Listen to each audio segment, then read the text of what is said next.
Muhammad Ali didn't fight like anyone else.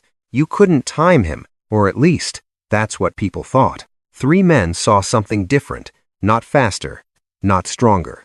They saw the rhythm, and they found a way to break it. One slowed the storm, one made it hesitate, and one, that's the one people still argue about. Number 3, number 2, number 1. This isn't about who beat him, it's about who figured him out. Before number 3, you need to see what everyone else was dealing with. Muhammad Ali wasn't just faster, he controlled distance. And once you control distance, you control everything. You'd step forward, and somehow, you were already late. That's where it started. He kept pulling the distance, not running, just moving the line.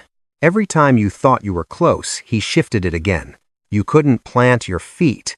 You couldn't settle. You were always adjusting.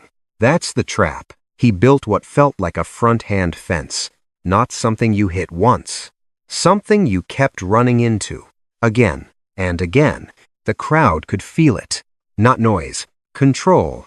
You'd watch opponents come in sharp, shoulders tight, eyes locked. Then, something small would happen. They'd pause. Just for a second. That second was everything. Because once he made you hesitate, you stopped acting. You started reacting. And when you're reacting, you're already behind. You could feel the air change. Not silence, but something close. Like everyone in the room knew, the rhythm wasn't yours anymore. Ali didn't rush. He made you walk, step by step, into something you didn't understand yet. And by the time it clicked, it was gone. The distance, the timing, the control. It never belonged to you. That was the first crack. Not loud, not dramatic. But you could see it if you were watching closely. Joe Frazier didn't try to match the rhythm. He didn't chase speed. He didn't try to solve the puzzle the way everyone else did. He walked forward, slow, heavy, relentless. That was the difference. Most men tried to catch Ali. Frazier made him walk, step by step, into something solid. At first, it looked normal. Ali still moved, still pulled the distance, still made it look easy. But something small started to change. You could feel it. Not see it right away. Feel it. Frazier kept coming. No pause. No hesitation. Just forward. Every step, asking the same question. Can you keep this up? Ali started moving more. Not because he wanted to. Because he had to. The space was shrinking. Not fast, but steady. Like a wall closing in. That's the thing about a wall. It doesn't rush you. It just stays there. And the more you move, the more tired you get. You could see it in the body. The steps got heavier. The movement wasn't as light. Still fast, but not free. That's different. The crowd felt it too. The noise changed. Not quiet, but tighter, like something was building. Frazier didn't need to be faster. He just needed to be there. Again, and again, and again, making him walk. That was the first problem. Because once Ali had to move this much, the rhythm started to stretch. Not break. Not yet, but stretch. And when rhythm stretches, timing starts to slip. Just a little. Just enough. The wall wasn't beating him. It was slowing the storm. And that was new. The machine had its first problem. But slowing him down wasn't enough. Because what came next didn't touch the body. It touched something else. If the wall slowed him, this one made him think. That was the second crack. And this one felt different. Ken Norton didn't walk him down like Frazier. He didn't build pressure the same way. He stood there, but something about it wasn't right. You could see it immediately. The stance, the angle, the way he faced him. It didn't look familiar. And that was the problem. Ali was used to reading people. Distance, timing, movement. He could see it before it happened. But here, something was off. Norton was standing the wrong way. Not wrong like a mistake. Wrong like a mirror that doesn't reflect correctly. You look into it, and something doesn't line up. At first, Ali still moved. Still pulled the distance. Still tried to control the rhythm. But the reactions weren't clean anymore. You could feel it. That tiny delay. That half second, it showed up again, and again, and again. He wasn't late, but he wasn't early either. He was stuck in between. That's the worst place to be. Because now, you have to think. And when you think, you pause. The crowd picked up on it.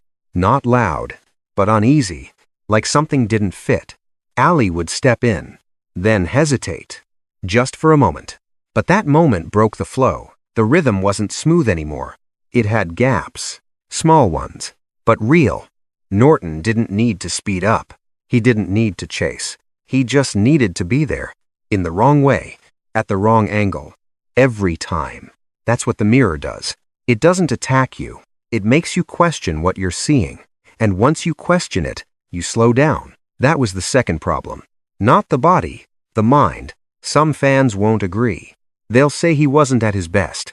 But look at the rhythm. He paused, and that never used to happen. The second crack wasn't loud, but it changed everything. Because now, the system had doubt. And what came next didn't slow him, didn't confuse him. It trapped him. If the last one froze him, this one trapped him. This wasn't a crack. This was the collapse.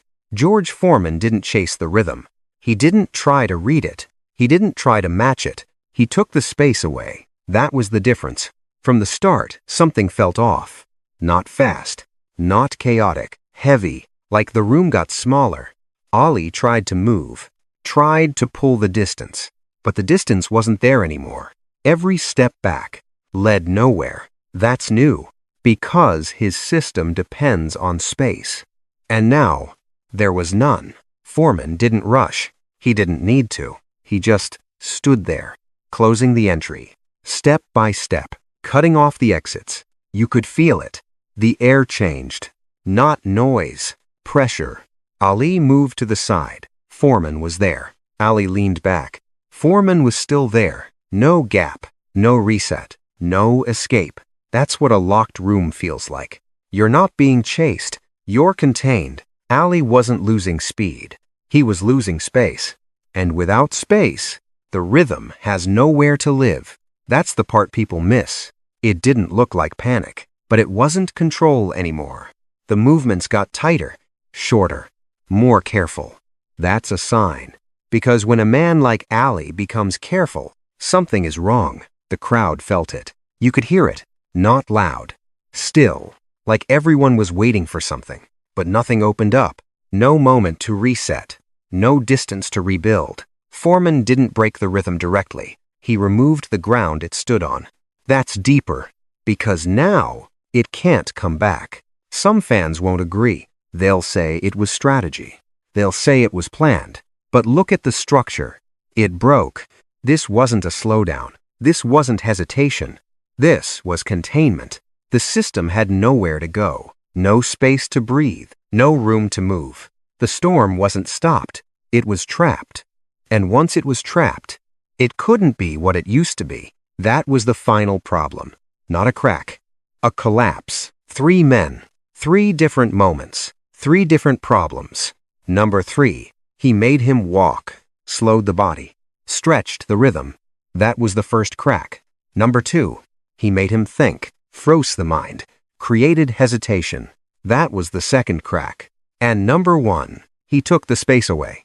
Broke the structure. Ended the system. That was the collapse. And here's the thing.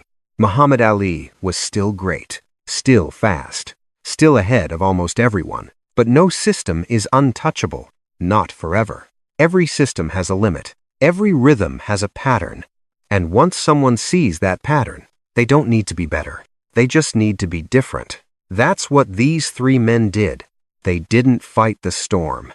They found where it breaks. So now the question is simple. Which one really figured him out?